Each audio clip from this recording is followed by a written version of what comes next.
Happy Saturday, everyone. What is going on? And welcome, but it is not a podcast. Today is our WWE Crown Jewel 2022 review. Crown Jewel is in the books, just went off the air about an hour and a half ago. I needed a little bit of extra time today to actually backtrack a little bit, watch some stuff that I missed because I had to get up at 9 a.m. here in Southern California to watch this shit today, and I got a little bit of a late start, so I had to backtrack about 30 minutes-ish, catch some of the Bobby Lashley and Brock Lesnar match and the women's tag team title match, and catch up with the show from there. And I wanted to make sure I had decent enough notes since I kind of looked at this entire pay-per-view through one bloodshot eye. That's the way it goes for me on the weekends because I work late at night. So anyway, Crown Jewel was a pretty good show. I got to tell you, it was exactly what I envisioned in my head.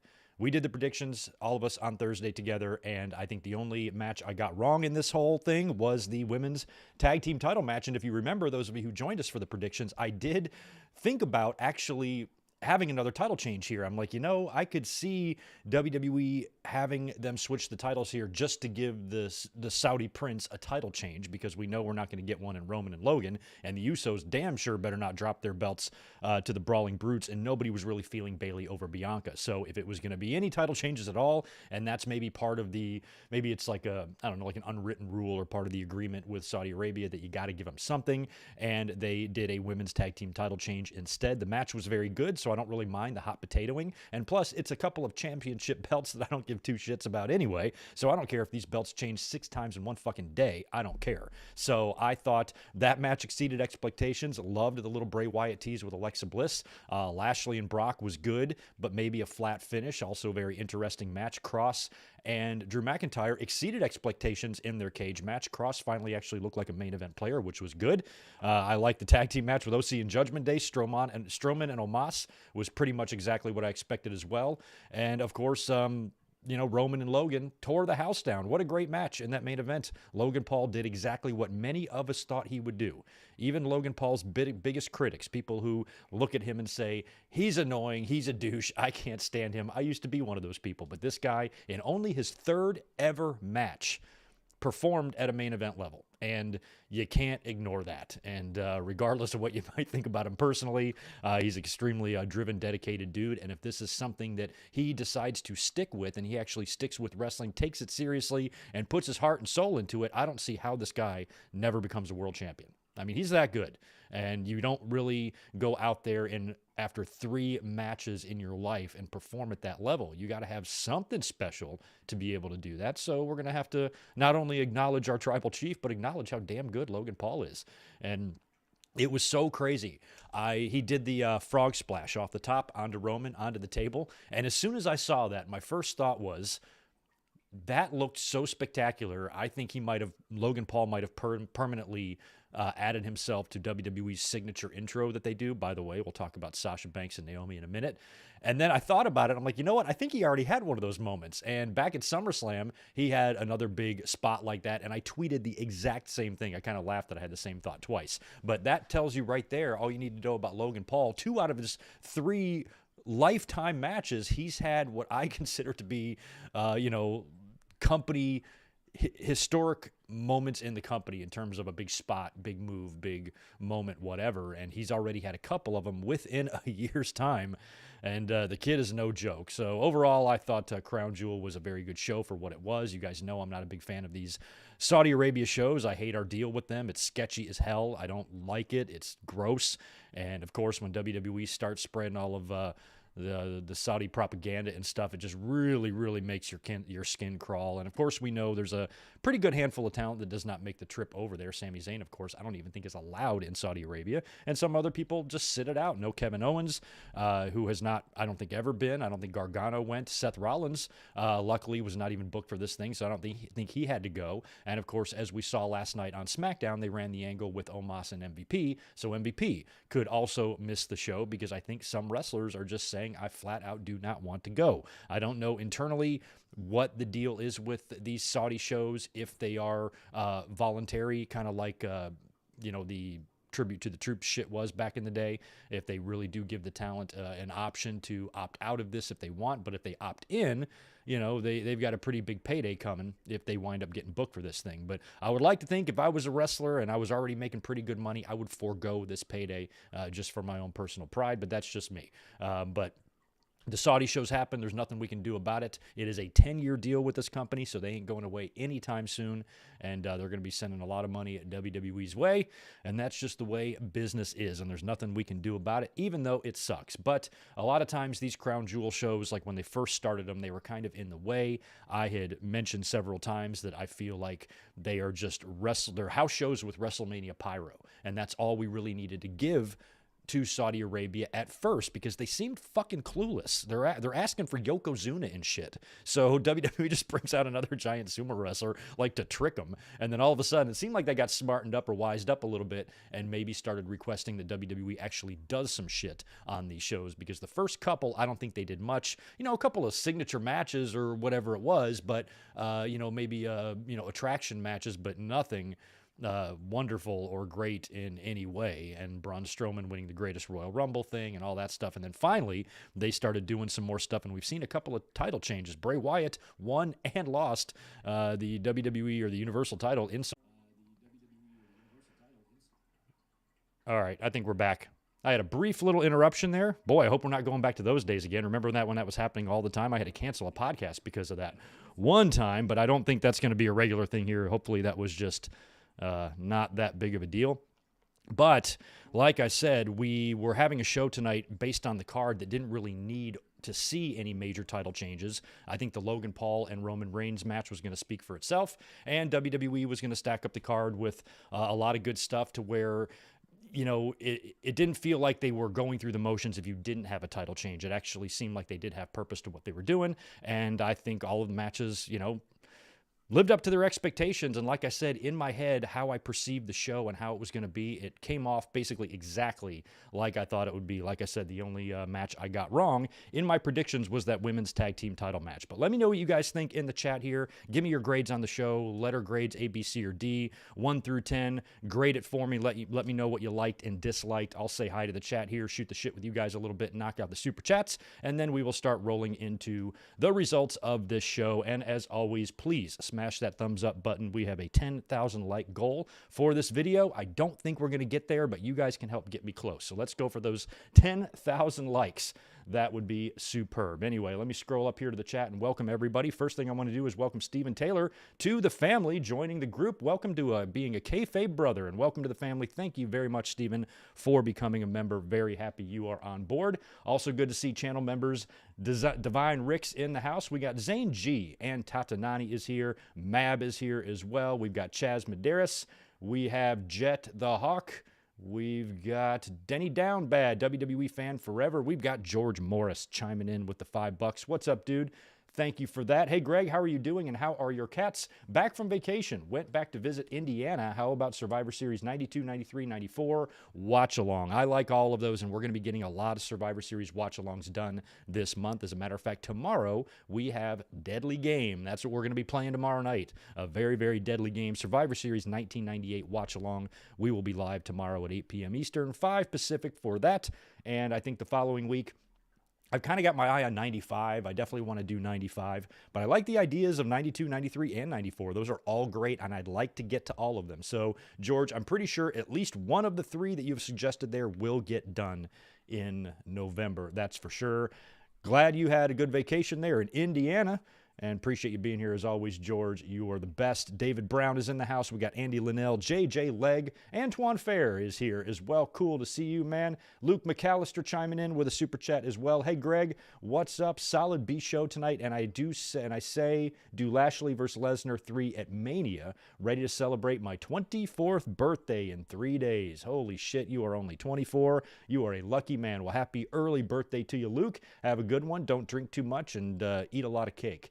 Lesnar and Lashley 3 at Mania. I think we have to have Lesnar and Lashley 3. Absolutely. That was the whole reason I think that Brock Lesnar won tonight, because if Lashley won tonight, then what do you do after that? Lashley already won at the Rumble. So in order to do a trio of matches here, you kind of had to have Brock win tonight, which is what we expected since Brock has done a lot of jobs already. I'm curious, though, who would wind up winning this blow-off when it happens. Can they hold it off until WrestleMania? Is that too far away, or can we get it done prior to that? Could you do Lesnar, Lashley 3 at the Rumble? Unfortunately, that would keep maybe both men out of the Rumble, but not necessarily. They could work with each other and appear in the Rumble. We've seen it happen before with Brock Lesnar, I believe, as well. So Mania, Lesnar, and Lashley.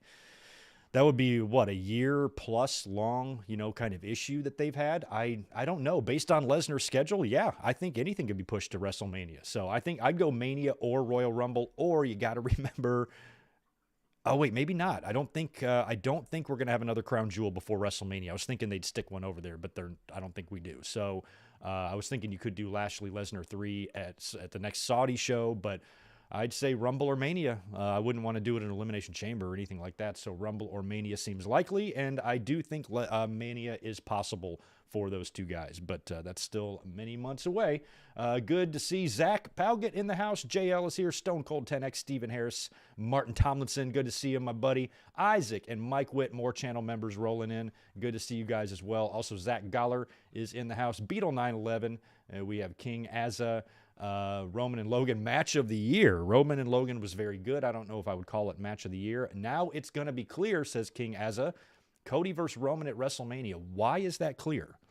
What did you see in the Roman and Logan Paul match that made you draw that conclusion? I'm not saying you're wrong. Cody and Roman is definitely on the table, but we've also heard a lot of rumors about The Rock. Anybody can win that Royal Rumble. I don't know how anybody can be dead set on any WrestleMania match yet. I think it's a little bit too early, and I don't know how you can watch Crown Jewel and somehow draw the conclusion that it's going to be Cody and Roman Reigns. Those two seem to be completely different entities, and one doesn't have to do with the other. But we will see. It could very well be Cody and Roman at WrestleMania. 87 Survivor Series, yeah, I got to do that for sure.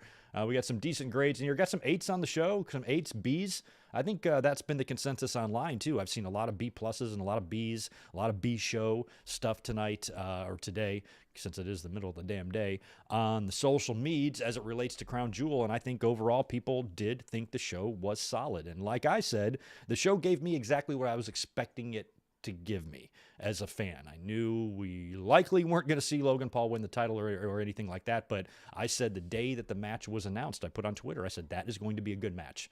I'm glad that it's in Saudi Arabia because I don't give a shit about Crown Jewel. If Logan Paul was challenging Roman Reigns for the title in his third match at the Royal Rumble or at WrestleMania, then I might have a little bit more to say about it. But in terms of Saudi Arabia, put Roman Reigns in the ring with a fucking donkey. I don't care. So it didn't matter to me at all. And based on Logan's previous matches in the ring, which we've only seen 2, he has really come through, and I didn't think this was going to be any different. He's already been on the WrestleMania and SummerSlam stage, both arguably bigger than Crown Jewel, so this should be no sweat to the 27-year-old weirdo. And of course Jake Paul was there and all that stuff. So yeah, I thought the show was pretty solid for what it was.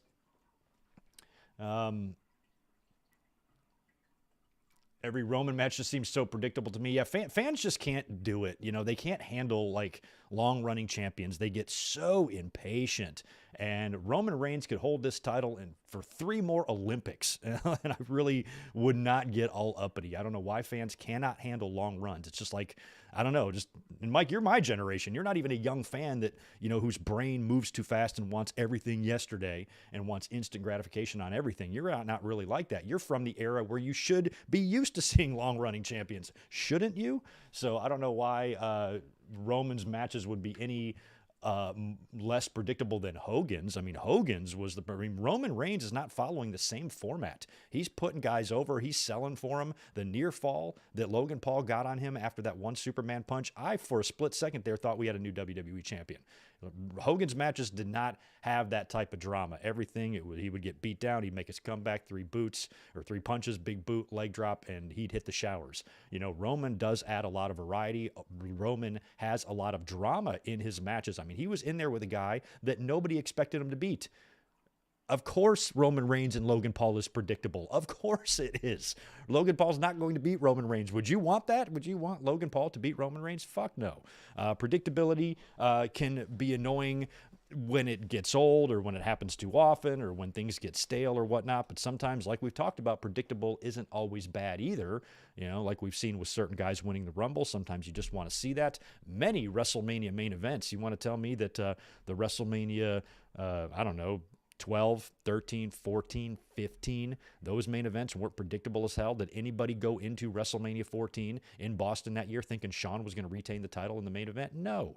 So I think Roman, despite the fact that he's a dominant champion, he's held the title now for so long, he's probably the ripest he's ever been, and I don't think he's going to escape 2023 with that title. So you got lots of guys now who could be candidates to take him down, and if anything, I think Roman's run right now is a little bit unpredictable because you just don't know, who he's going to face going into WrestleMania next year, especially with the Rock rumors hanging over our head and the futures of the title belts also not being very clear. I don't know where Roman is going. I really just don't have any issue with him being a champion for this long. My only wish is that Roman was the WWE champion for 2 years instead of the Universal, because I just think the Universal is a secondary belt. I would love for Roman and WWE to officially unify the Universal and World like they basically have been, but maybe have a ceremony for it, creating one championship belt to represent the two, and then Triple H can bring back that big gold belt.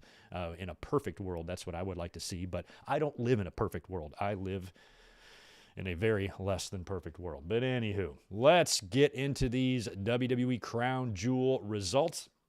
They opened up the show with Brock Lesnar and Bobby Lashley, which I thought was great. Brock Lesnar wants to get his shit done so he can get on a plane and get the fuck out of there and go home and sit on his couch and eat a steak, and I don't blame him one bit. This match did not go the way I thought it was in terms of its booking. I liked how it was booked because Lashley was pretty dominant. I mean, Brock, I think it hit him with an early F5, and they had, big brawl on the outside, and Lashley put Lesnar through some stairs, I believe, and they were beating the hell out of each other, but it was largely Lashley in control, with the announcers even going out of their way to sell and put over how badly Brock is getting his ass kicked by Bobby Lashley, and Brock was doing a great job selling. I mean, this is a match I'd like to see for real, so these two working a program with each other has been intriguing to me ever since the beginning, although I don't think their matches physically are as good as Brock and Roman Reigns matches. Lashley is a little stiff. I still don't understand for the life of me why Lashley insists on taking those Germans by landing on his shoulder the way he does. I don't know if he can't take a flat back bump or what, but it looks so gnarly every time he does it, and I worry that he's going to injure himself for real. He damn near did, right, at the Royal Rumble. So the matches I don't think really are that good, or masterpieces or anything like that, but they're not bad. And Lashley, seeing him dominate Brock like that was refreshing. It kind of goes against a lot of Brock matches that we've seen. And in the end, though, even though Lashley was dominant and he was being booed, by the way, the Saudi crowd seemed to much prefer Brock Lesnar. He's a babyface over there. But Lashley, I still thought looked really good in the match. He looked amazing in that red and yellow. The red and yellow never looked so good, if you ask me, on Bobby Lashley. But the finish was a little bit whack. He gets Brock in position for the Hurt Lock, and he gets it on. He can't quite lock the fingers at first, and then finally he cinches it in, and Brock is trying to get away. You can see he's in trouble. He's in the middle of the ring, and then these two guys attempt to do the old Bret Hart and Roddy Piper finish. They dusted that off from years ago. Bret has used this move basically to win a couple of matches in his career, a couple of big ones, beat Steve Austin at Survivor Series with the same move. So Brock, as he's in the Hurt Lock, he starts making his way over to the corner, and then he kicks off the top turnbuckle to try to land and fall backwards on Lashley into a pinning predicament, although it just looked like shit. They fell backwards, and they did that right, but I think the intent was maybe for Brock to go all the way over and, rotate all the way over so his feet would be on the ground and he would kind of be pushing his weight into Lashley, but he was basically just laying on top of him, flat on his back, and the referee counted 1, 2, 3, basically surprising Lashley with a quick win. Brock got a cheap one. This is sometimes how you would think they would beat Brock if they wanted to get out of a match some way without really beating him, have him beat the fuck out of somebody, and they just get a lucky pin or something. This time it's reverse. Brock is on the other end of that, and he scores a quick win over Lashley, which pisses Lashley off. Even picks up Brock and puts him in the Hurt Lock again after the match. So this was all Lashley despite the loss. I think if the finish would have gone better, I think if it would have been executed a little bit more exciting or a little bit less clunky or sloppy looking, maybe this match, would come off even better than it was. But I think for the most part, fans enjoyed the booking of the match because I don't think they were really expecting to see Lashley be that dominant and as dominant as he was. But the finish really kind of left a bad taste in your mouth. It was a good match, but not a great match. And that finish, I think, really hurt it. Had the finish been better, executed better, then this match could be a whole different story. But in the end, I'm not really upset with the outcome. We predicted Brock to win, and I'm happy that it just wasn't some crazy squash. I'm glad that Brock just didn't go in there and beat Lashley clean, and they are, and just being done with it. They're actually going to extend this into a third match. Obviously, now they definitely are, since they're 1-1, and Brock technically scored a kind of a shady victory over Lashley, and now they will head into the blow-off, whenever that might be. Maybe Mania, maybe Rumble, maybe sooner, maybe Survivor Series. Don't rule out Survivor Series. It's War Games now, so a lot of this team bullshit is out the door. It doesn't seem like they're doing the champion versus champion thing either. So I know we were talking about WrestleMania and Royal Rumble earlier, but what's wrong with doing it at Survivor Series? You could. Brock might be off for Survivor Series, so that might be out the window. Maybe Lashley is on a team heading up against Bloodline or Judgment Day. Who knows? But you could technically think about Survivor Series. We shouldn't forget about that pay-per-view. Having Brock and Lashley on the card at War Games would be a good way, to add some star power to the show. And you're going to need a good one-on-one match if you're not going to have Roman defend the title. If Roman is going to be in the War Games match with the Bloodline, like many are assuming he will be, then you might need another big match on the card, and Lashley-Brock rubber match could be that match. So we should at least think about Survivor Series when it comes to that. Aaron Carter passed away at 34. Is he a Backstreet Boy? I did see that. I did see it right before we went live, and I didn't have time to really have that register, but 34, he seems a little young for a Backstreet Boy. I don't know who he is, but he's somebody from that era. That's a shame. That's an awfully young age to die. Antoine, you think there is a Jet event in February? I know there was last year. WWE has released a pay-per-view calendar. I know they've got the date for Rumble, and I think there's an Elimination Chamber in the middle, right? And then Mania. I didn't see another February show, but there might be. And if there is, then maybe that is where you put that rubber match. No, Nick is a Backstreet. Oh, there's two Carters. Okay. Well. Oh, okay. So he's the brother of he's a Backstreet brother. Oh. That's a shame. Well, rest in peace, Aaron Carter. Don't really know much about him or his music. Never really listened to that stuff, but that is a shame. I'm sure he's got lots of fans and a lot of sad people today. Condolences to his family. That's a shame. Anyway, moving on. I got a confession to make. I didn't see the women's tag team title match. Here's what happened. Dakota and Io Sky won back the tag team titles from Alexa and Asuka. Now, I did see the backstage interview prior to this match where Alexa and Asuka are being interviewed and the Bray Wyatt tease comes on the screen, and you can see Alexa kind of looking at it, and she kind of shakes it off. So that is a really interesting seed and tease that has been planted there. Then, in fact, the two of them are still linked. I'm in the middle of watching Stranger Things right now, season finale. I'm going to watch tonight of season 3. And she's like Will. She's like Will, who can feel and sense this whatever the fuck's presence. I feel like maybe she's got some of that going on with Bray Wyatt, and he still has some control over her, and that Alexa that existed back when she was associated with The Fiend is still in there and still lives and just needs to be let out. And I think eventually she will be. But when I woke up a little bit late, I woke up right about not 30 minutes after the show started. I got in the room, turned the TV on when Drew and Karrion Kross were making their entrances. So that was when I decided to backtrack and watch Lashley versus Lesnar. So I did that. And then I came back to Drew, and because by the time they both made their entrances and all the bullshit got started, they were only 4, 5, 6 minutes into the match, and I joined the cage match in progress. So I was able to watch Lashley and Brock. So then I told myself, I'll wait till the end of the show, and while I'm setting up for the stream, I'll put on the women's tag team title match so I can watch that. But Peacock will not let you go back a certain distance for some reason. I think the show has to completely load and post to Peacock before you can start watching it on demand. I could scroll back and rewind, but only, about an hour or so, which is why I was able to scroll back and watch Brock and Lashley. But then after the show, it was too late to scroll back and watch the women's tag team title match. So I ain't got no info on that. All I have to go on is what you guys were saying on social media and what I was reading and a couple of clips online.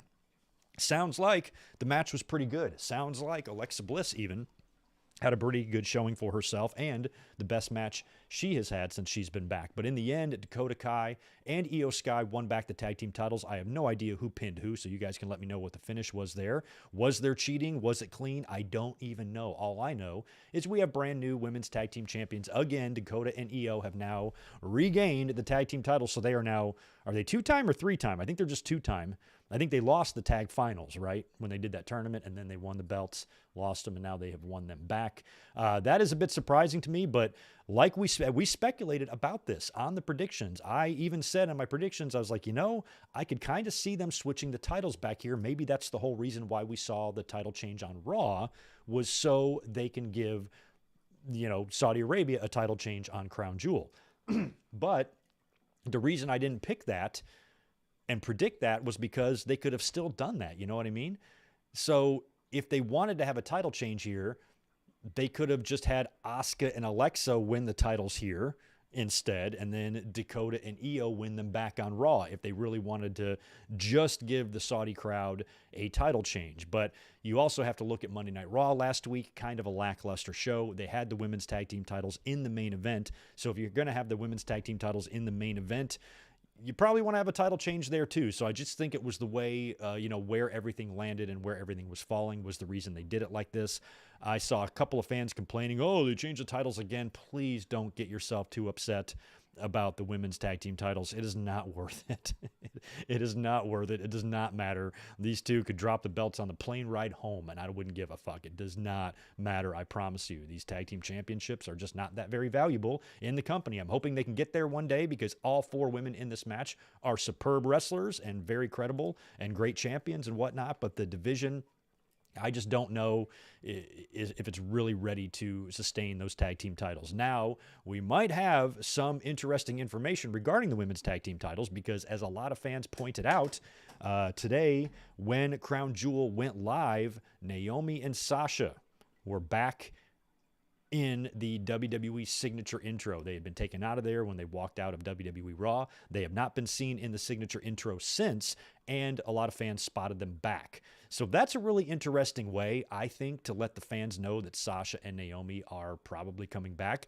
I've believed Sasha and Naomi were coming back basically ever since Triple H took over. Once that happened, with Vince there, I wasn't sure where they'd go. I was actually kind of hoping that Sasha would go to AEW because I think she would really give that division a boost, be a great rival for Britt Baker, and really, bring some star power to that division. But once Triple H took over as head of creative, I became indifferent. I'm like, Sasha Banks to AEW would be great, but now that Vince is gone, now that a lot of those creative issues that were likely at the core of Sasha's frustration, those have definitely got to be getting better in WWE now with Triple H. Plus, Triple H and her have a lot of history. And if Sasha Banks really has crossover aspirations and she wants to be this big star, she made some sort of an announcement on her Instagram or Twitter yesterday, hinting at something big that she's been waiting 6 months for that's going to change the world or some shit like that. I can assume that can't just mean a WWE return. Maybe she's got something else bigger planned as well. But I'm curious what the motivation was and the reasoning behind why WWE decided to put Sasha and Naomi back in the intro. Because if they wanted to debut them or bring them back as a surprise, I wouldn't be doing that. I wouldn't put the idea in the fans' head that they are on their way back unless Sasha Banks is about to announce something else major going on in her life, and WWE wants her back associated with the company for that connection. I have no idea at all, but very interesting that they were added back. And since they're back in the signature intro now, that would tell me that they can pretty much return at any time. I thought they could save Sasha's return for the Royal Rumble or next year, or continue to have her lay low and work on other projects, continue to have the fans speculate for months and months and months until she finally returns. But putting her back in the intro there is all but confirmation to me that they will in fact be back. And it is crazy that Kenny and the Bucks and Sasha and Naomi basically returned to their respective organizations just through video, which is kind of odd. But we'll keep our eye out for Sasha and Naomi now that the belts are back on a couple of heels. Maybe Sasha and Naomi come back to challenge them immediately on Monday, and that's why. And maybe that was something that was a last-minute decision. Maybe they just finalized the deal with Sasha yesterday, so they put her back in the intro now, and they decided to put the belts back on the heels since Sasha and Naomi are coming back. It could be something like that. This could be something that was just worked out in the last couple of days. Triple H is on his cell phone over there in Saudi Arabia working out the deal with the girls. Who knows? We'll be finding out soon, I'm sure, and Raw will probably be pretty interesting. I don't have plans as of right now to come up here and do a review, but we might have to because we might see some shit go down on Monday Night Raw. So keep that in your head for Monday. Like I said after that, oh, wait, actually, let me see what you guys were talking about in terms of that. Nikki Cross. Okay, thank you. So Nikki Cross was in the crowd. Nikki helped Io and Dakota Kai win. Okay, so Nikki Cross had something to do with that. That's great. Tony Khan, don't know, have to book the division. Well, WWE isn't great at booking their women's division either. Neither company is really great at booking women, to be honest with you. That's obvious. Okay, so Nikki did do it. All right.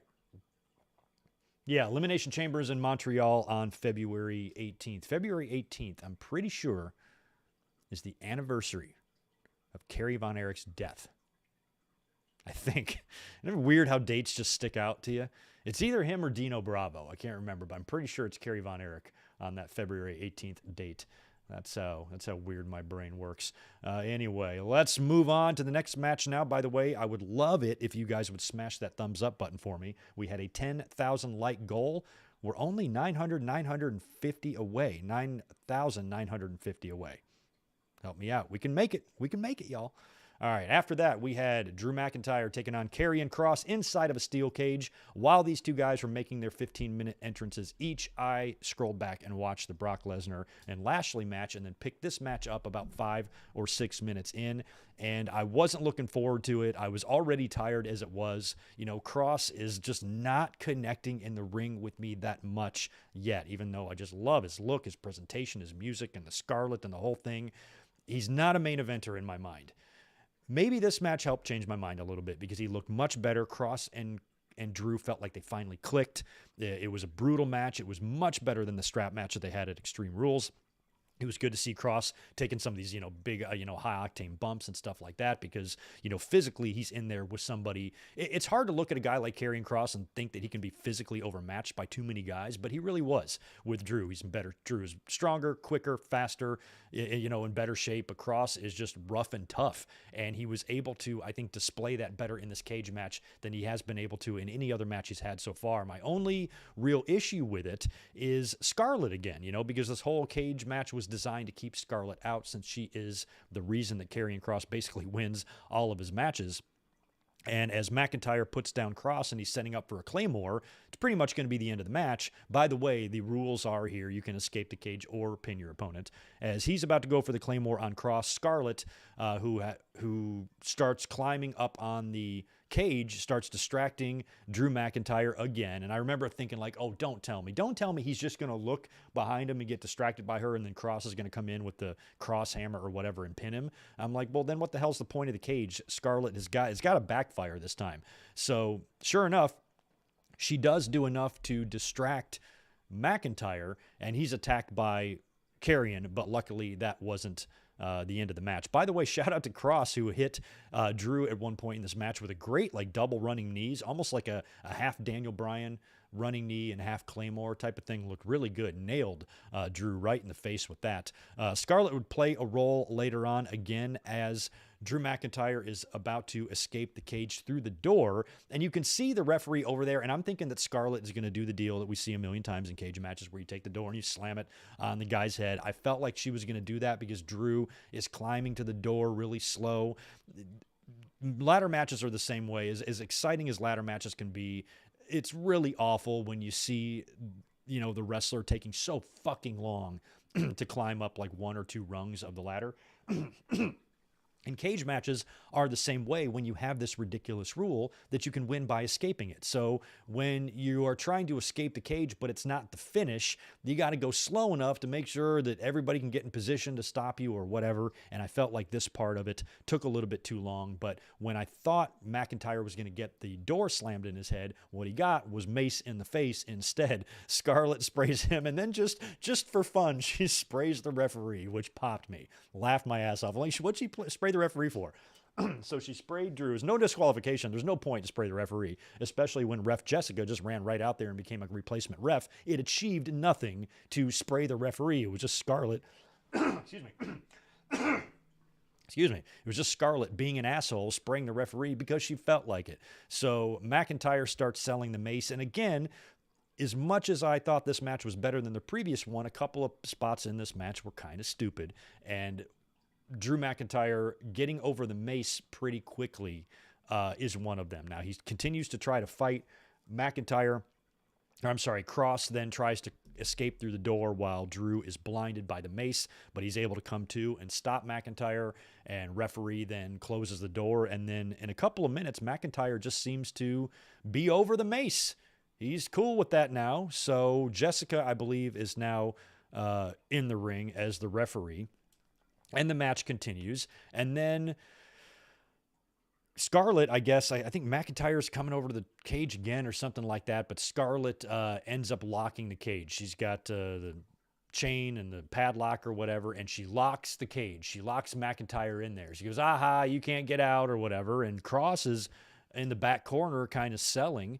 And Cross is like, okay, Drew was like, okay, I'll just climb over. So Drew starts then climbing up the cage to escape since Scarlett has locked the door. Well, as Drew is climbing, Scarlett starts to scramble with the key again. And here we go again with these keys and locks. But Scarlett did much better than Jim Neidhart at SummerSlam 1994, than Kevin Owens and Roman Reigns at the Royal Rumble a couple of years ago, or anytime anything is involved with a lock and a key and a chain. It never works. And Scarlett got that shit done pretty quick. She was able to lock that door really fast on McIntyre, and as he's trying to climb over, she is then scrambling to open up the door so Cross can try to beat Drew out on the floor. And for a second, I thought for sure Cross was going to win, because if you watch Drew as he's climbing over the cage, he's taking forever. He's stalling. He's going so fucking slow. And I'm like, don't tell me the finish is going to be Cross diving out of the cage in like a photo finish to just barely defeat Drew McIntyre. I would hate that. But Scarlett can't get the door quite prepared in time, and McIntyre is able to climb all the way down, and as Karrion Kross is hanging like halfway out the door, McIntyre, I kept saying, I'm like, jump, asshole, jump, finally jumps off and lands and wins the match. And I do like to finish there because it told the story of Karrion Kross and Scarlett trying to get a little bit too overconfident with their cheating, and finally it backfired on them now. I think some of the execution, just like the Brock and Lashley finish, could have been better. I think Drew took a little bit too long to climb over the cage, and some of the door stuff was a little wonky, and I just think they should get rid of the escaping the cage rule altogether. It's stupid. But for the purposes of this match, it was good because it finally gave Kross and Scarlett a little bit of a taste of their own medicine, and they keep fucking around. You guys know the rest. And they definitely found out. Took a loss, and that was a match that Drew, I feel like, had to win. And I did like the escape the cage rule for the purposes of not having to pin either one of these guys, because even though I think Drew had to beat Kross here, I also would like to try to avoid pinning Kross for a little bit longer if at all possible. So, that was probably the right decision and the right booking overall. And I think Karrion Kross's best match since his return to date. So good stuff there, and I was not expecting that to be good. So that's a plus. OC taking on the Judgment Day. Kind of a weird match here because OC is out in full strength along with Rhea Ripley, who does her little Dominic Mysterio whisper in the ear. And OC is out there kind of by themselves, just the three of them. Now, they had already made a pretty big deal on TV about having some sort of an answer for Rhea Ripley on the Judgment Day, and you thought OC was going to, get themselves a Charlotte or get themselves a Beth Phoenix or whatnot. And if you notice tonight during the entrances, Rhea Ripley came out with her hair done like Beth Phoenix as a tribute, as the announcers say, to the late, great Beth Phoenix, which I guess Rhea Ripley is claiming that she is dead. So that's great. That's great because that tells me we're getting Rhea Ripley and Beth Phoenix, and Rhea Ripley's going to beat her. She is, at least I hope, because I think I would build Ripley at this point to win the title at WrestleMania, is what I would do with Rhea Ripley. And you guys remember who've been watching this channel and listening to this podcast for a long time. I have been Team Rhea ever since she got cooking in NXT, and everybody was whining like little bitches about Shayna Baszler's title run. God, you thought it was like John Cena reincarnated in NXT. I just remember everybody getting so mad every time Shayna Baszler won a match. I'm like, I think it's great. She can hold the title forever. Just fans don't like long runs. They can't do it. They don't have it in them to handle it. So whenever I see a long run, I like it. I like it. But as soon as Ripley started gaining steam, I'm like, that's going to be the one. But she wasn't, she wasn't quite ready yet. They were building her, and she was the one I had pegged to beat Shayna the whole time. But in between, when they were doing those matches, Shayna would be having other title defenses. And of course, every time she had to defend the title, the fans always said, it's time for her to drop the belt. I'm like, no, idiots. They're waiting for Rhea. It's going to be Rhea. She's going to retain the title until the showdown with Rhea. And then it happened at the end of the year, I think in 2019, and Rhea won the title. I'm like, that is a badass girl. That, to me, could be a rival, a counterpart to Charlotte. And then, of course, Charlotte wins the Rumble, challenges Rhea, where you think we're going to get a big match in Tampa. Pandemic hits, Rhea loses, and she's literally been floundering ever since her joining the Judgment Day. And since she's been in the Judgment Day, she's been reinvented. She's really evolved her look since she's come in as well. And this whole angle and this whole faction has really been designed to really establish her as a main player. And she is getting there. She's kicking the shit out of men on the outside of the ring every week. And she's about to put down likely a legend in Beth Phoenix whenever they wind up facing each other, which hell might even be at like Elimination Chamber in Montreal or something, probably sooner than that, or maybe even the Royal Rumble. I think Rhea should be the one to go right into WrestleMania and beat Bianca or beat somebody for the title. That's what I want to see happen for her. So before that, she's going to have a match with Beth Phoenix, but I'm surprised that Judgment Day, or I'm sorry, OC on TV, they were acting like this answer for Ripley was going to be with them here, and then it didn't, and it was just a regular-ass match. And of course, Ripley played a role. Now, the match was very good. In the end, AJ is going for a phenomenal forearm. I forget on who. I think on Anderson or something. And Rhea Ripley, because he's to deliver the phenomenal forearm, you need to be on the apron. So Rhea comes up from behind him and basically puts him in an electric chair, gets AJ on her shoulders, and then drops him face first onto the apron. And then I think Balor throws him in the ring and then scurries to the top. I think it's Balor who AJ is trying to hit with the forearm, actually. And then Balor scurries to the top, hits the coup de grace on AJ for the win, and the Judgment Day picks up the victory. And that's what I had picked. A lot of people had OC picked in that, but I'm just still running with Judgment Day, man. I know Gallows and Anderson just got back and everything, but look who took the pin. It was AJ Styles. So I got no problem with the way that match went, and I am loving Judgment Day a lot more than I like Judgment Day with Edge. I still don't think Judgment Day is my favorite faction of all time or anything like that, but definitely like them better than that weird alternate timeline we had there for a short time with Edge heading up that group. It doesn't really seem like it fits now that they've kind of developed their own identity, and I'm loving the Dominic Mysterio stuff. I'm curious, did Dominic make the trip and Ray didn't? That'd be weird. All right, son, have fun in Saudi Arabia. See you later. I'll be here in San Diego having a fish taco. Enjoy. Poor Dominic had to go all the way over there, and hopefully Ray is chilling with his family. All those Mysterios are here, and they got one little young Dominic all the way over there in no man's land. Yikes. Well, maybe Ray was there. Who knows? I have no idea. After that, we got Braun Strowman taking on Omos.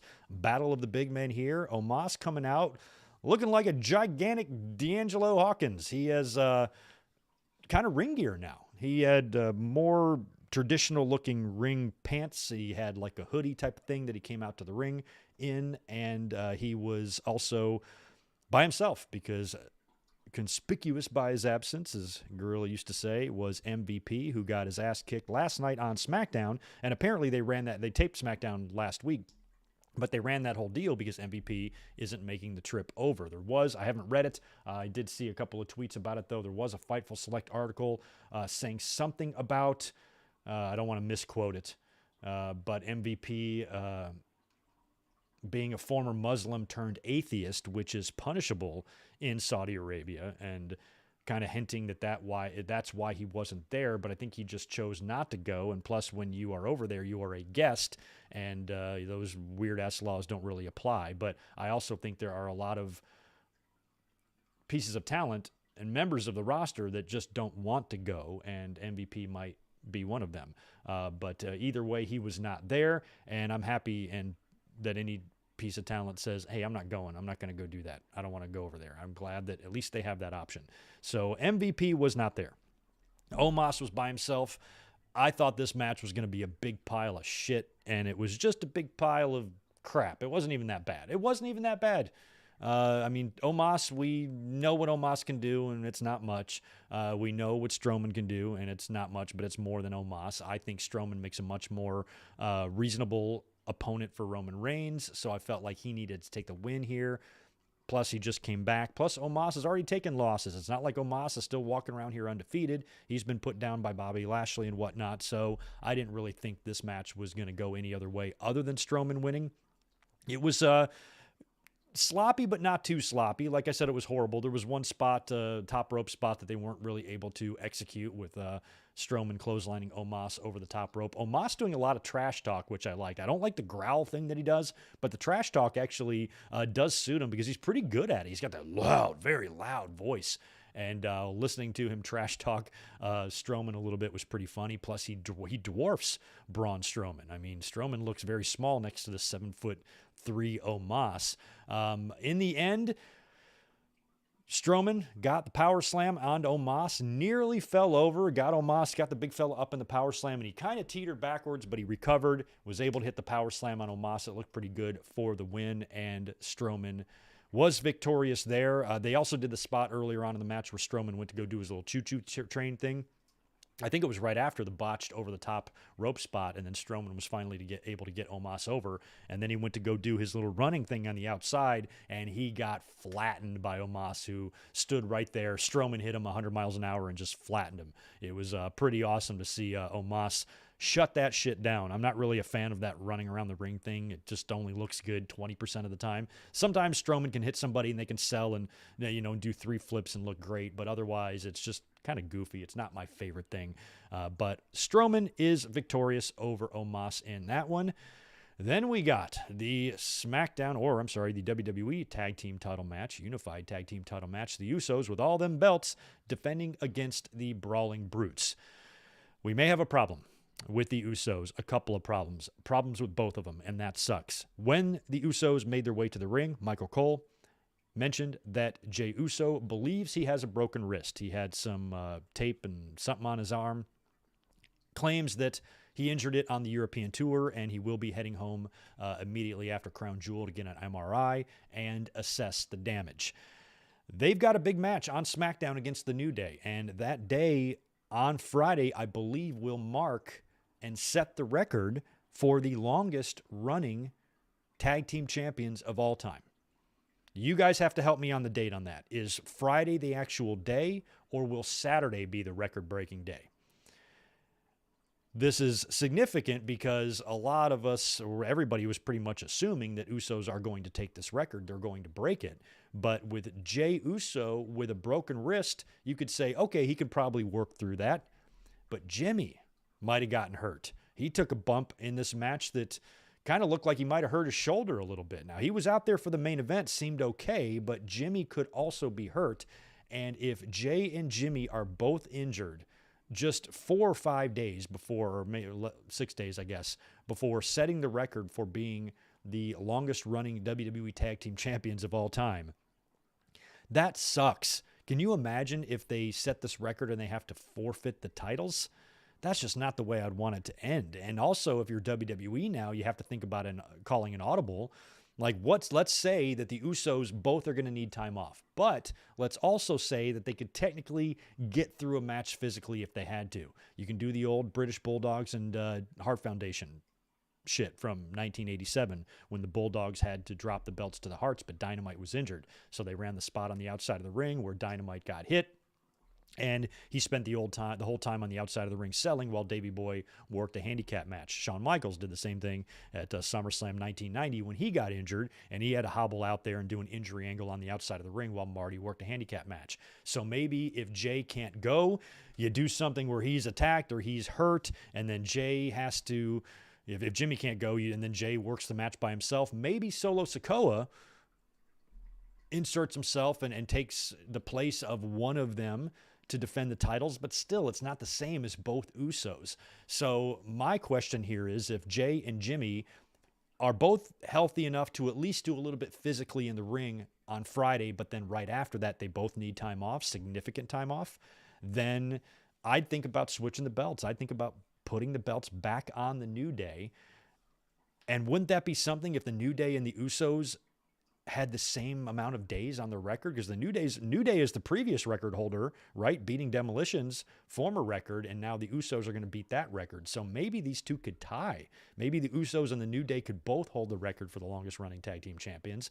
I don't know, but you don't want to hear about this stuff since the bloodline is so spectacularly over right now. If both Usos have to disappear for a while to deal with any injuries, how the fuck is that going to work? Now, they'll probably be back on TV, hopefully just to be in segments with Sami Zayn and stuff. But man, if the bloodline takes a blow here, that's not what you want to see. So I'm hoping for the best with both Usos. I think if Jimmy is okay and Jay just has a broken wrist, I think you can work with that. I think the Usos, I think Jay can wrestle. Obviously he did here tonight. And, hopefully still work through that and just really, really limit their amount of matches and just have them hold the tag team titles for a little longer until they're both healthy.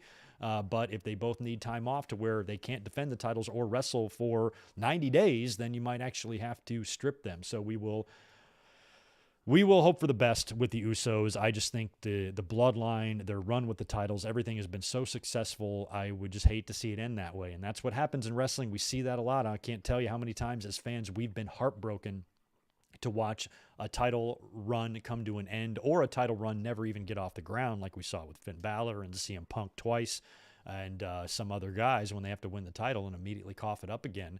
This one would just suck when you've had all that time as champions and then the way it comes to an end. I mean, Roman is kind of in the same deal. I mean, Roman's been Universal Champion for, 2.5 years, and he's been WWE Champion he's been Universal Champion for 2 years, WWE Champion for several months. He's had the titles for a long time. What if he were to get injured? What if Roman would have torn his ACL tonight in the match with Logan Paul? Think about the ramifications of that. Think about how that would affect the company. Roman getting injured and having an injury that would put him out for a year. Obviously, WWE would vacate the titles and hold either one tournament or two tournaments, and they would deal with it, obviously, but think of the blow that would deliver to WWE. So you always, when so much hinges on the health of one guy or a couple of guys, it's always very important that they stay healthy as best they can, and I hope that the Usos are okay. I didn't get a chance to see a ton of this match either. It was a good match. In the end, the New Day got the win and retained the titles over the Brawling Brutes, but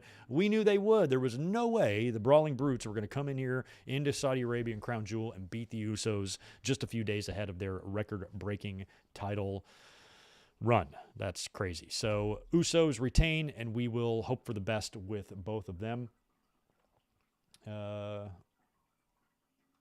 Give the tag team titles to Judgment Day. Yeah, I'd be into that. Give the belts to Solo and Sammy. There you go, Zach. That actually could be something they could do with the bloodline. They could just say, yo, man, we're not able to defend the titles, and then maybe they just pass them over. But it would be even funnier, though. Like I said, maybe Solo replacing one of them. What if it's Jimmy that did, in fact, get hurt tonight and he needs time off? Jay can work through the wrist. What if Roman's like, nah, Jay, you ain't teaming with Solo. Sammy's your tag team partner. Sammy's your tag team championship partner. That would be great. Now, that is one scenario I could actually handle, but it's got to be if it's Jay. It has to be only if Jay can still work and Jimmy needs time off or Jimmy's got to fix an injury.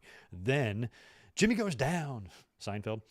Then you insert Sammy in there, much to the chagrin of Jay, who's going to hate it, but Roman, the tribal chief, is going to speak, and he's going to say, this is not a negotiation, Jay. This is your tag team championship partner now. Learn to get along with him because you guys have a huge title defense coming up in a few days, And if, you can't get along with Sammy and you lose the titles, I'm putting that on you, Jay. That could be interesting. That could be interesting. So maybe they could, if the injuries aren't too serious, they could actually turn them into something that would be fun. We'll see. After that, we had the Raw Women's title on the line. Bianca Belair defending the title against Bayley in a last woman standing match. I'm always curious about a lot of the women's gear at these Saudi shows because, of course, they have to wear a fucking beekeeper suit over there. And I really like how the women have been able to be pretty creative with what they're wearing. Now, the first few Saudi shows, they were being lazy. They were just wearing t-shirts and like long boys underneath. But now we're starting to see gear being made up. Bianca's look great. Bayley's looked great. Scarlett's earlier looked fantastic. She looked a lot like Sable back in 1996. And I like the fact that since they have to be covered, they are still making their gear look good. And they're having, custom gear made just for this. And I thought both women looked really good in what they were wearing. They were kicking the shit out of each other, of course, down around the ring, using tables, stairs, and ladders and all that shit.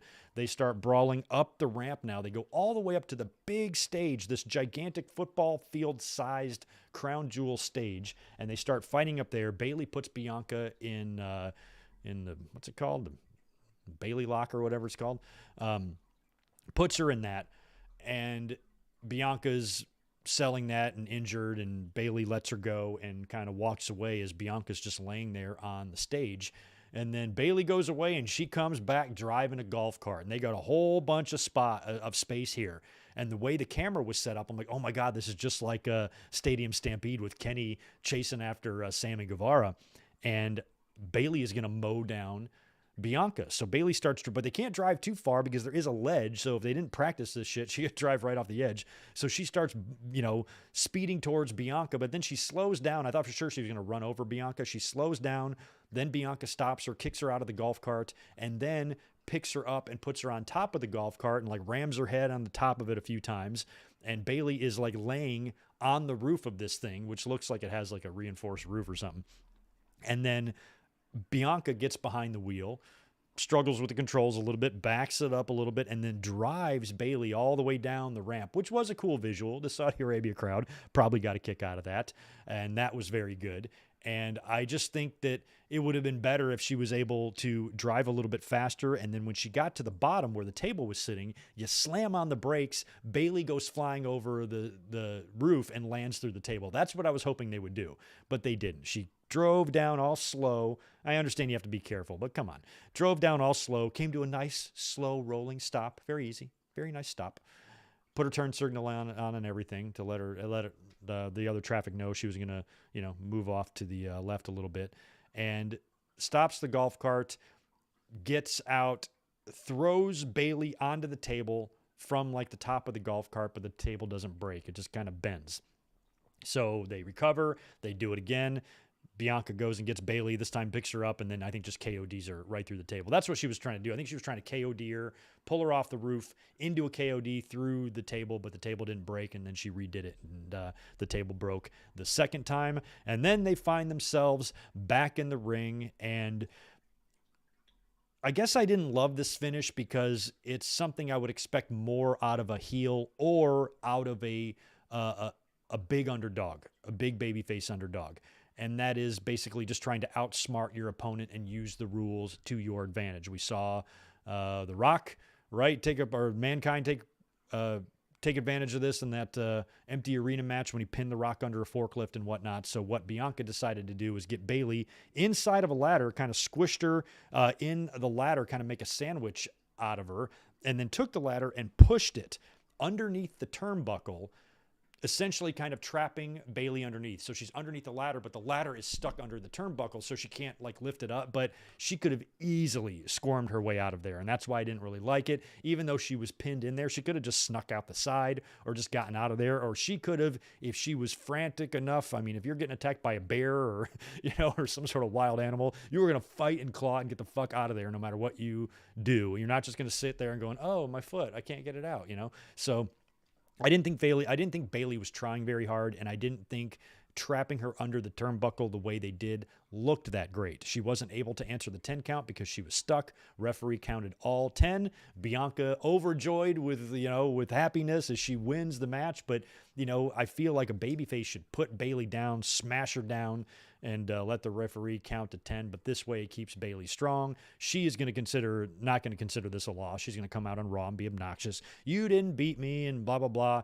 And we even mentioned this in the predictions too. It was another reason why I was really strongly considering predicting that tag team title change, because I said, are we going to get all 3 members of Damage Control losing? That seems unlikely. But we predicted it anyway, and of course, the other 2 won the tag team titles back. So Bianca and Bayley was like, okay. I got to be honest, I think AEW does golf carts better. Roman and Kevin Owens had a good golf cart spot, I think, at the Royal Rumble. I think if I'm remembering that right. But so far, nothing beats that Kenny Omega and Sammy Guevara spot, which is still incredible to watch. And Bianca and Bayley didn't quite pull off the golf cart stuff here in this match, in my opinion. So Bianca retains her title and moves on. She is still your Raw Women's Champion. And like I said, with Bianca, if you can make it that long, I would have her champion going into WrestleMania to either face Charlotte or maybe even face Rhea Ripley. We will see what she winds up doing, but that's probably where she'll drop the title. Then we get a Bray Wyatt promo. Poor Bray Wyatt flew all the way to Saudi Arabia for nothing, just to do what he can do on Raw and SmackDown. But I guess they had to give the Saudi crowd this as well. This was much of the same with Bray Wyatt. The only thing that was different here after he made his 35-minute long entrance is when he got in the ring, he, for the first time at least, I think, you guys can help me out, has Bray Wyatt ever mentioned his actual wrestling family, like the Rotundos? He's really never referenced them before. And he said, a lot of people don't know this about me, but I come from a big wrestling family. Didn't mention anybody by name, Barry or Mike or Bo or anybody like that. But mentioning his wrestling family, I thought was really cool, because I think that's the first time he's ever done that. And so we're seeing the Bray Wyatt that we get in the ring is just the actual real Bray Wyatt person. And it sounds like he is really going to be feuding with himself, because as predicted, and we've seen in every single one of these promos so far, Bray Wyatt comes out, he starts talking, and Uncle Howdy or somebody interrupts him on the screen. So the same thing happened here. Uncle Howdy shows up again on the screen, and this time, his voice seemed way more like Bray Wyatt's voice to me. The first time, second time we saw Uncle Howdy, I couldn't really quite figure it out. I certainly thought it could be Bray Wyatt doing the voiceover. I also thought it could be Bo Dallas. It could be anybody. But this time, when you hear the voice talking to Bray, it sounded way more like actually Bray Wyatt this time. I suppose it could have been Bo Dallas. Nobody really knows yet. But the more and more this person's starting to sound like Bray Wyatt, the more it's telling us that this is, in fact, the split personality deal, and he's going to be feuding and working with himself against himself a lot. And we'll just have to see if they incorporate Bo Dallas into this somehow, because apparently WWE does have interest in bringing him back in. And if you grow a beard on him or something, and you involve him in this, and hell, even maybe involve Mike Rotundo and Barry Windham at some point, I could certainly see Triple H being into that.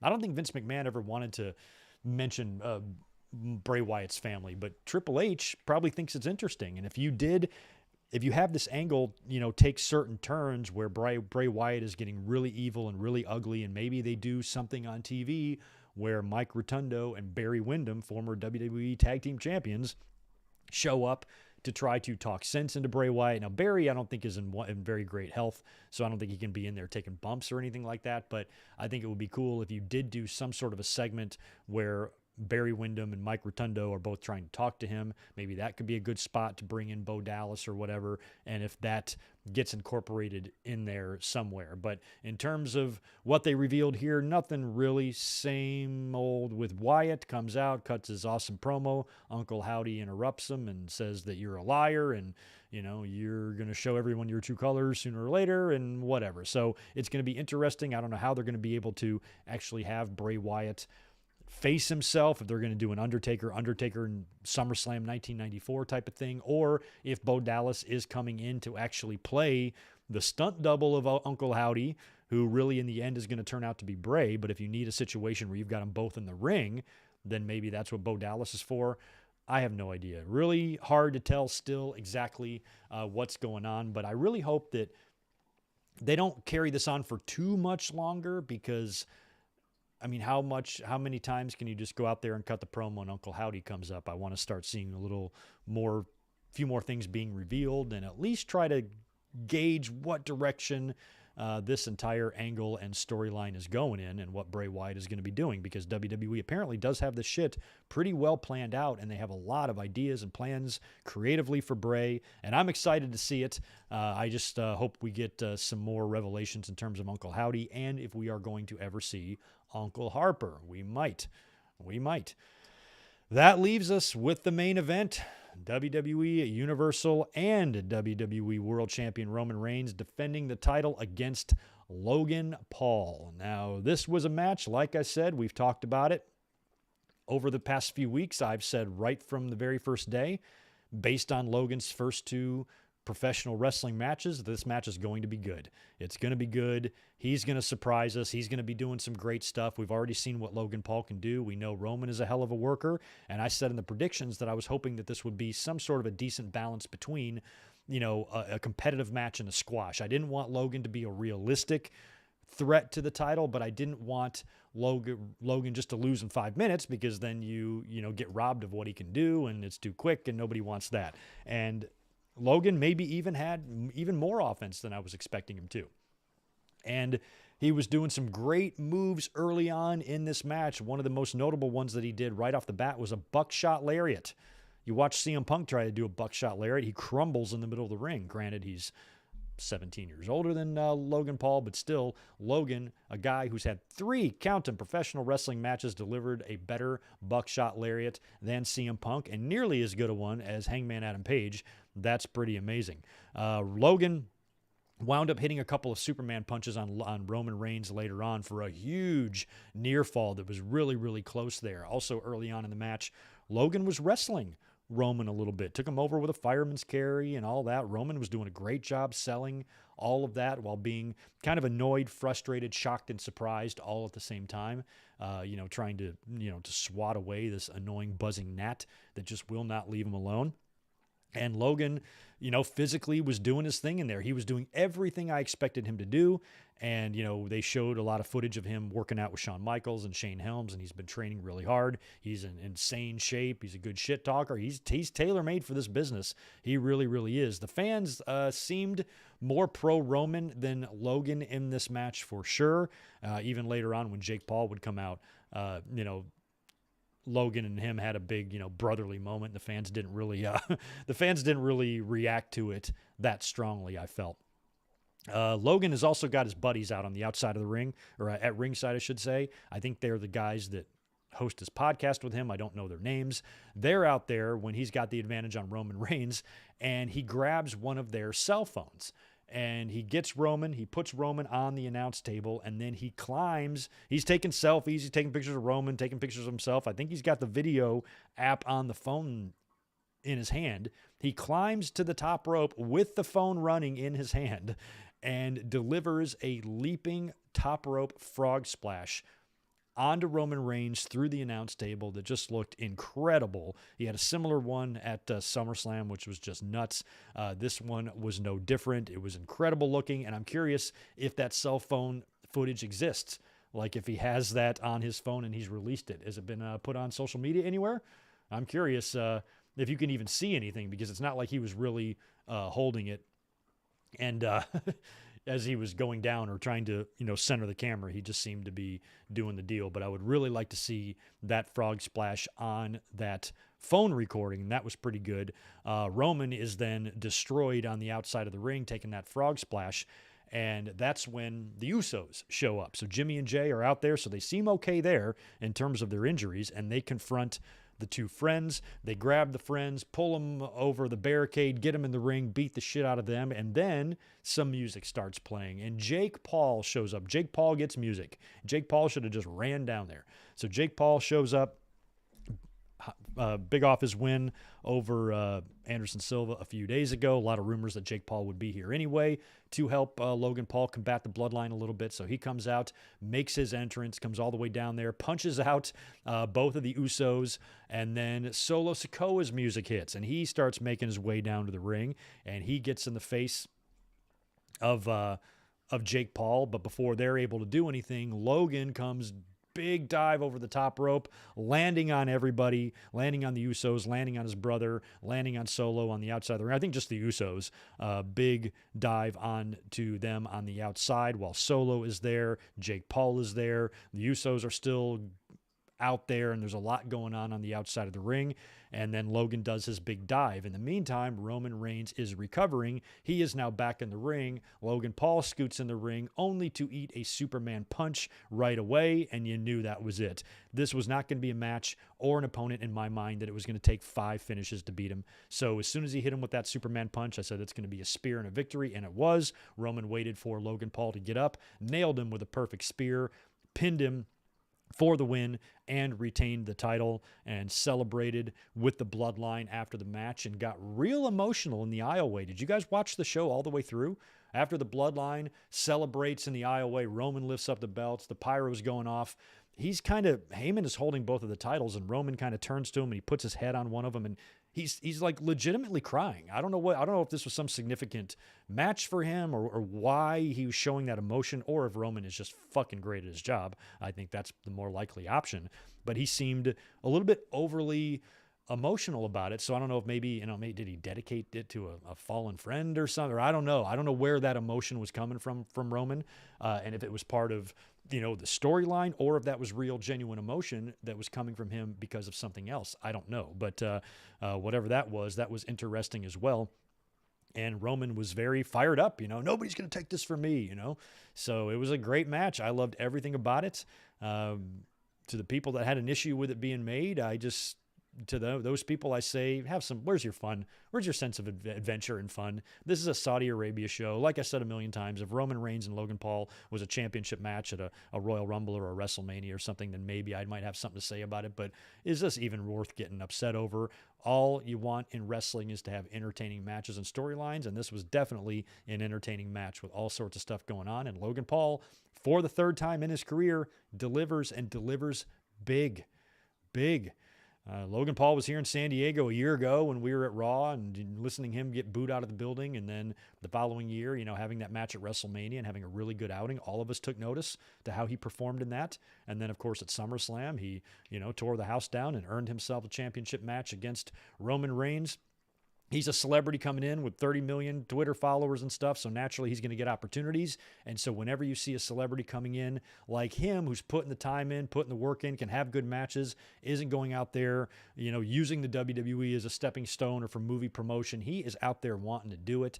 And that's all I ever ask of WWE. If you're going to involve outside people, try to make sure it's people who can do decent shit in the ring. Lawrence Taylor in 95 had a very good match with Bam Bam Bigelow, and that was surprising. So, if you're going to bring celebrities in and give them big matches, as fans, there's nothing we can do about that. You can cry and whine about it all day long on Twitter, all you want. It's not going to do anything. The best we can hope for is if WWE is going to involve celebrities, that these celebrities take it seriously, and Logan Paul absolutely does. He does not come across as a person, to me, that looks down on wrestling, is using wrestling, doesn't understand wrestling, doesn't know the product that he is partnering up here.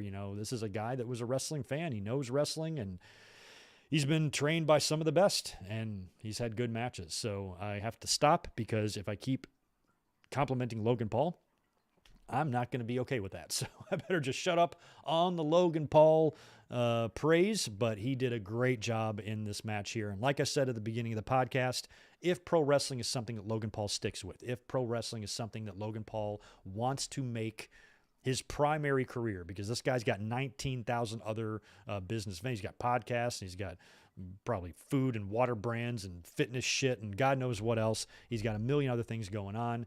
But if he chooses to make wrestling his number one priority, I don't see how he is not a world champion one day.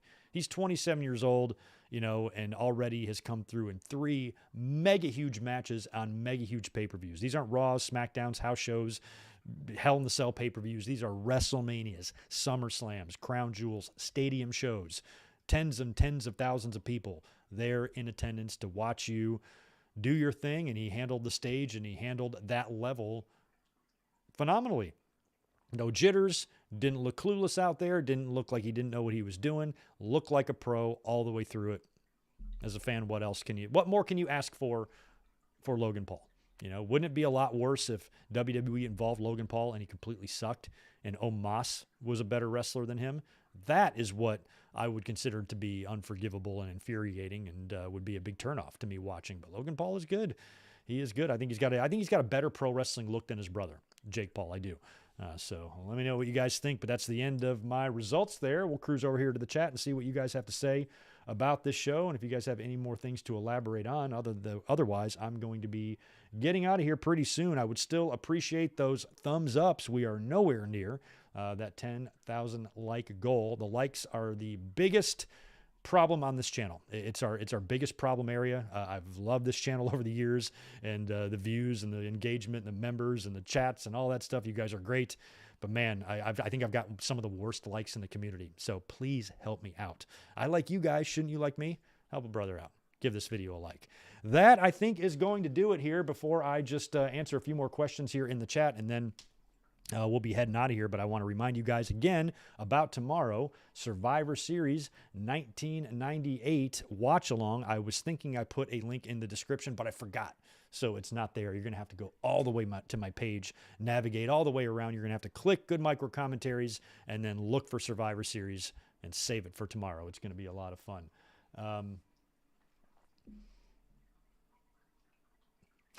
Ronnie Matthews, Greg, we almost made it through Halloween without a pumpkin on the head of a wrestler on Raw. I was dead wrong.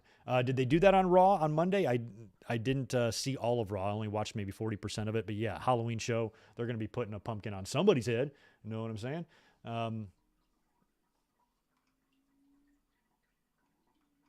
What did you send me through direct message, Yachiro?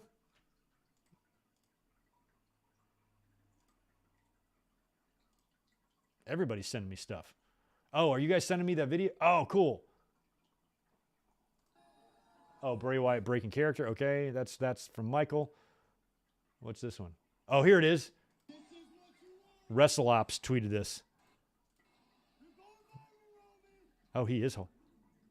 Oh, they slow-moed it too? Oh, my God. That kind of gives you a little bit of an idea of what that looks like when you are standing on the top rope. Thank you to those of you who tagged and sent me and DM'd. I think I got 1, 2, 3. I have four links to that video. Thank you very much, guys, for sending that to me over there on the Twitter machine. I appreciate that. That is crazy. I knew I wanted to see that as soon as he did that big dive. I'm like, I can't wait to see that phone footage from that leap. Good stuff. Good stuff, man. Who do I see as Reigns' next opponent, Andy? Well, I think at War Games, there's going to be some sort of a War Games match with the Bloodline, provided the Usos are healthy. Still very worried about them.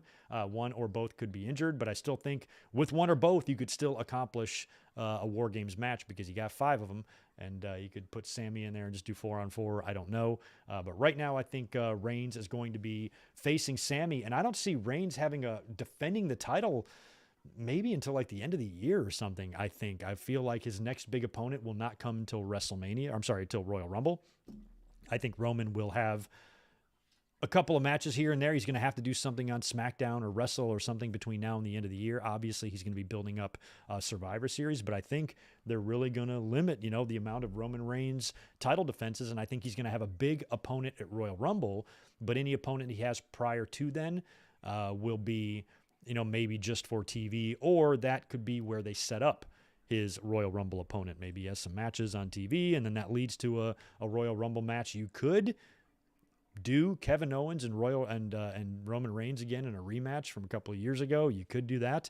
And it all just depends, though, on the storyline direction of the Bloodline and Sami Zayn.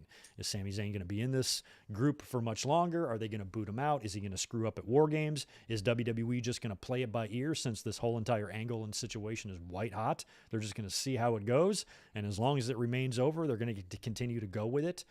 I don't know. I think that is creatively some plans that WWE does not have set in stone yet, because you don't want to end something if it's crazy over white hot like the Sami Zayn stuff is. So they probably had plans to end it pretty soon, but maybe that will extend. Either way, I feel like something has to happen in War Games. Something. CM Punk versus Roman Reigns at the Royal Rumble 2023. I don't know about that. I think Punk's no compete is going to run a little bit farther than that. Plus, Punk is injured, and I don't think he can be coming in. 26 years ago, yesterday, was Pillman's gun on Raw. That's pretty crazy. Wow. I watched that live that night and still have the original recording on tape from that. WWE was trying things, man. Raw hadn't switched over to the 2-hour format yet. They were still doing big taped shows 4 weeks at a time, I believe. They didn't start the 2-hour shows and doing the Titantron stage until February or March of the next year. And so they had Pillman busting out the gun just to try to get edgy and racy. I mean, even Austin, he was just a few months removed from that Austin 316 promo, but he hadn't even really hit superstardom yet. That wouldn't happen until he would start his program with Brett, which would happen the next month at Survivor Series and then carry on into WrestleMania the following year and into that summer. So Raw was struggling in 96. They really were. They just brought in fake Razor and Diesel. We were right off the heels of Buried Alive and Mind Games, which were both good pay-per-views, but WWE was struggling. But we were on the heels of going into Survivor Series in the Garden in 1996, where Shawn dropped the belt to Sid. But weird time all those years ago in 1996. Happy anniversary to Pillman's gun.